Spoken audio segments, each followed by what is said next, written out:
Hi everyone, welcome back. I thought I would walk through a process for something that I put on the My Little Scrapbook store page, which is this Belle watercolor. I've also done one for a Xanadu dancer and one for the Harry Potter word always with the symbol, and I'm going to walk you through how I did it with Shrek. It's very similar for every one of these, so the first thing you need to do is go to Google and pick which character you want. Now, they have these for all kinds of things, and you're looking for a watercolor picture, and you're looking one with big abstract shapes. So for me, I'm going to pick this particular one of Shrek and Fiona and Donkey, and you just want to download that image. So you're just going to download the image you find, complete with all of the extra water spots and ink splats all around it, because that's what makes it look like a watercolor at the end.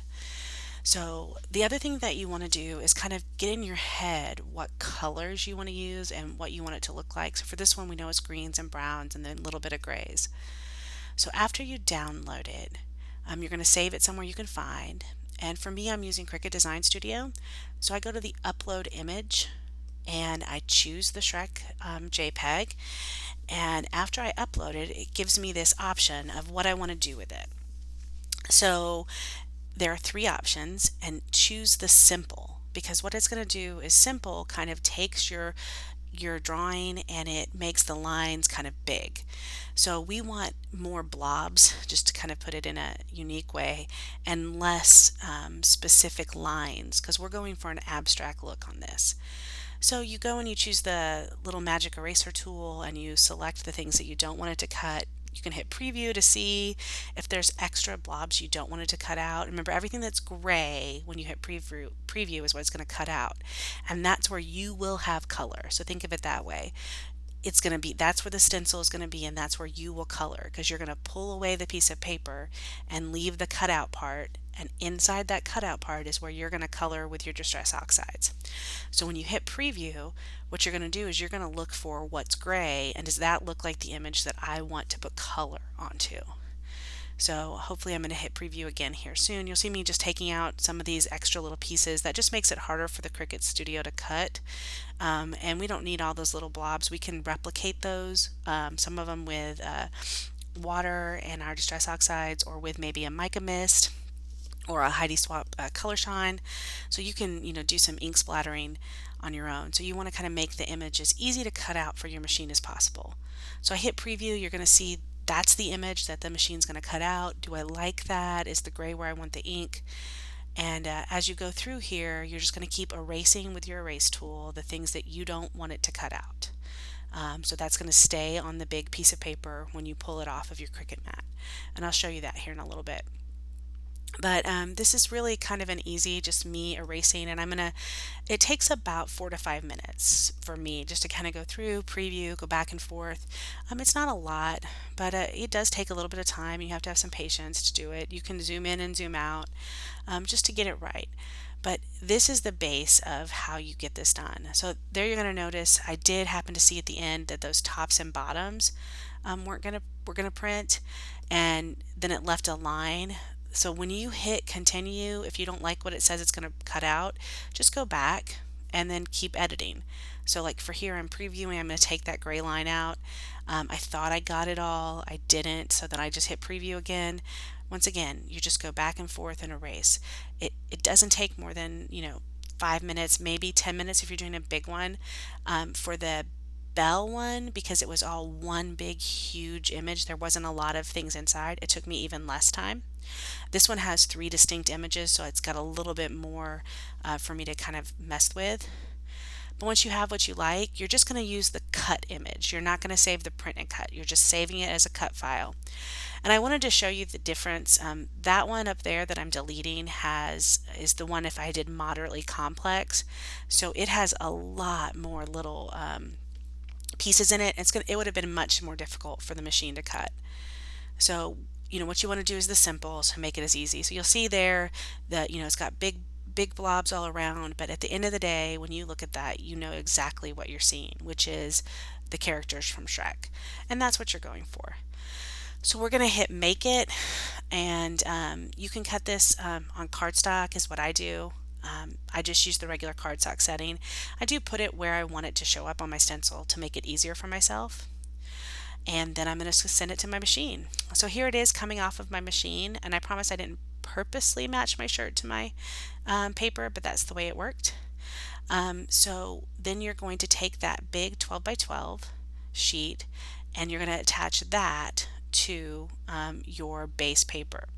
Now there were some pieces on here that didn't exactly attach to the base, and so there's also some pieces like between Donkey's legs or Fiona's arms that aren't attached to the main stencil. So obviously if I were to put color in there, you'd still know who this is, but you kind of want a little bit more detail, a little bit more white space. So what I do is I take some washi and I kind of wrap it around on top of each other to stick those pieces onto the cardstock. So then I can pull them up later and have them available for me as just kind of another part of the stencil. You do not have to do that. That's just something that I do. I also go through and make sure any of those blobs that I want to have ink go through have their holes cut out. That's important because if they come out in the middle of doing the stenciling, you're going to get some weird colors. So I would really make sure all of that is taken care of. So here you're going to see where I go ahead and add just a few more of the pieces back onto the stencil using the washi tape method. I also attach that one piece that's kind of hanging down because it's real thin, and as you use your brush over that, your blending brushes, you may have a problem kind of moving it or breaking it. So just the more you can washi tape down, the easier it's going to be. I'm also washing the cardstock stencil to my glass mat so that I don't have to worry about that. And I'm just doing a test to see where the other pieces will be. Remember, this is abstract, so it doesn't have to be perfect. It's just about getting an idea of what the figures will look like. And you know, it's just important to think about it that way. You're never going to have this be perfect. This is not a painting. This is just a watercolor with distress oxides. And particularly for this one, I wanted it to be kind of abstract and funny because it's going on kind of a page about my daughter doing a Shrek night. So I didn't need it to be specifically Shrek, to say Shrek, to look like Shrek. I just needed you to know that that's what it was. So here we go. I've got Donkey's legs glued down, and I'm just going to do one more little piece for her arm just to give the idea if she's got her hand on her hip. Once again, you know exactly what this is without me doing this. This is just another piece. For your first one, I might pick something where you don't have to do this just so you can get a feel for it. But it certainly works easily just to roll the tape up and put it down there. So now after we have this all glued down or taped down, the next thing you want to do is pick your colors. So I am picking greens, the different greens I have, forest moss, mowed lawn, and pine needles. And then I've got the aged mahogany just for a little bit of red. The frayed burlap is going to do the boots and some of the brown accents. And then I have, what you don't see over there on the right, is I have hickory smoke and black soot for Donkey just because he is gray. He's not really a brown. So I'm going to do that on him.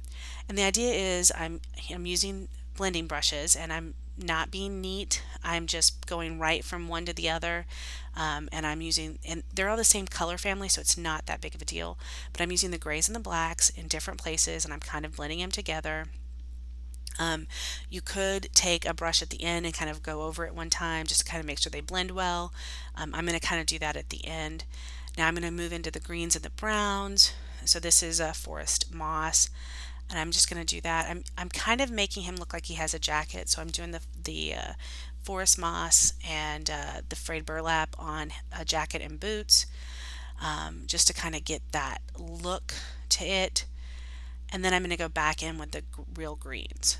I'm using the same brush all the time. If you want to be cleaner, you should probably be, but these are all kind of dark colors. The distress oxides are very forgiving with that. Some of the other inks might not. So I would just say, know your inks that you're using. I don't think you have to use distress oxides for this. I think I've only used distress oxides for this, but that's also basically the only ink I have. So you could probably try this with some other ink pads. I think the old chalk inks that we used to have probably would work really cool with this. And it's about being able to blend them and put them on top of each other and kind of see how they look. So you're seeing here I've got the browns and the greens, and I'm just going over them, and it ends up turning out really cute. And you can definitely tell what it is. I kind of wanted to give her like some red hair like she has in the show, so I did add the aged mahogany up here, and then I ended up not 100% liking it because it covered most of her head, but it's okay because we're just going to go over it with some other greens.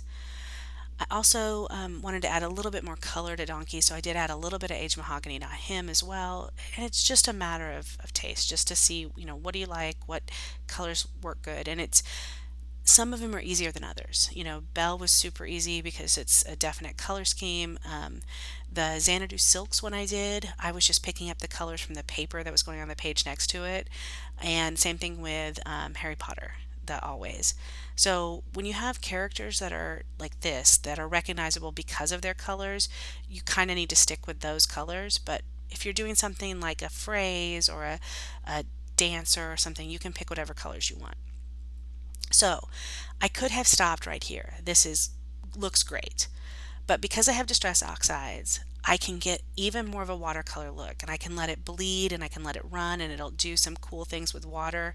So I used the Distress Oxides and I picked up some of the color there. And I really like how Donkey and Shrek look.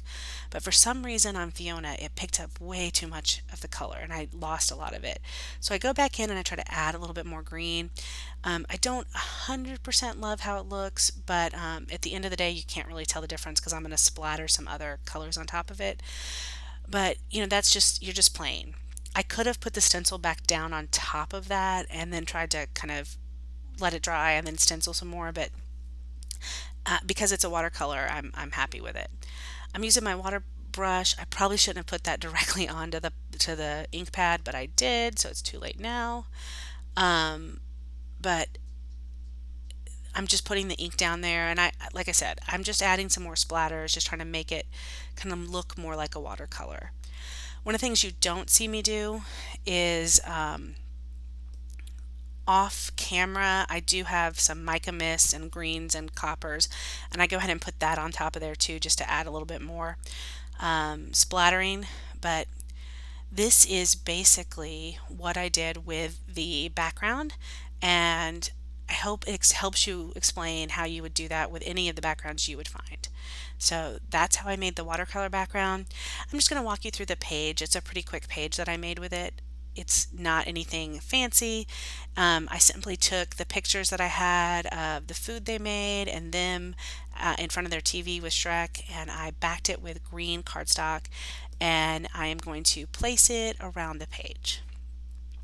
So I've got the pictures of them. I'm going to pop up a couple of the pictures on foam dots just to surround that kind of Shrek watercolors. You see on the page there that I've added some of the other splatters. You can see that. So it really does look like a little watercolor, and you certainly know it is of Shrek.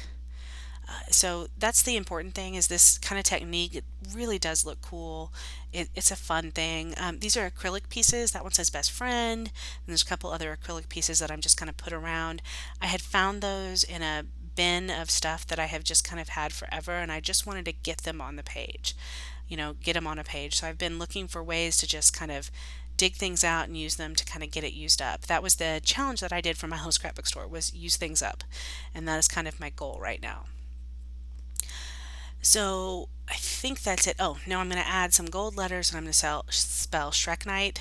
And I thought I would do it at the bottom, and then I realized I didn't really have space. So I have an alpha that has both capital and lowercase letters, and I decided it kind of fits Shrek Night to mix and match those. So I have some lowercase and some uppercase, and I end up needing to move that over. So I do that, and that is basically the whole layout.